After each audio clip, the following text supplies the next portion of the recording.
សួស្តីបងប្អូនស្គាល់ខ្ទង់ប្រភេទនេះអត់បងប្អូនប្រហែលជាស្គាល់ហើយដោយសារខ្ទង់នេះគឺល្បីដោយសារ clinic ធំដែលគាត់ប្រើប្រាស់ខ្ទង់នេះណាដែលគេហៅថាកកតិចប៉ុន្តែបងប្អូនត្រូវដឹងថានៅពេលដែលបងប្អូនសួរតាម clinic គេតែងតែប្រាប់ឲ្យមានខ្ទង់កកតិចមិនប្រកាសថាគាត់ប្រើខ្ទង់ប្រភេទនឹងរបស់ក្រុមហ៊ុននឹងទេកកតិចគឺជាពពួក EPTFE នេះ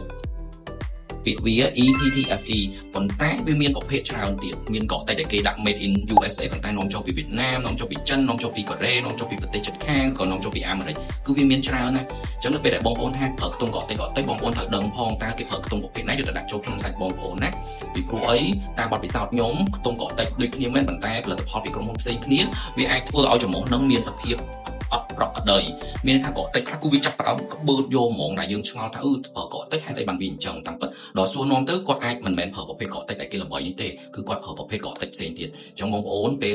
និយាយជ្រើសរើសយកប្រភេទកកតិចបងប្អូនត្រូវមើលប្រអប់ដែរមើលក្រុមហ៊ុនដែរតើកកតិចនឹងអត់ហើយម្យ៉ាងទៀតត្រូវដឹងថាកកតិចនេះមានប្រភេទคล้ายទៀតតាមខ្ញុំដឹងអញ្ចឹងកន្លែងហ្នឹងត្រូវតែប្រយ័ត្នទាំងអស់គ្នា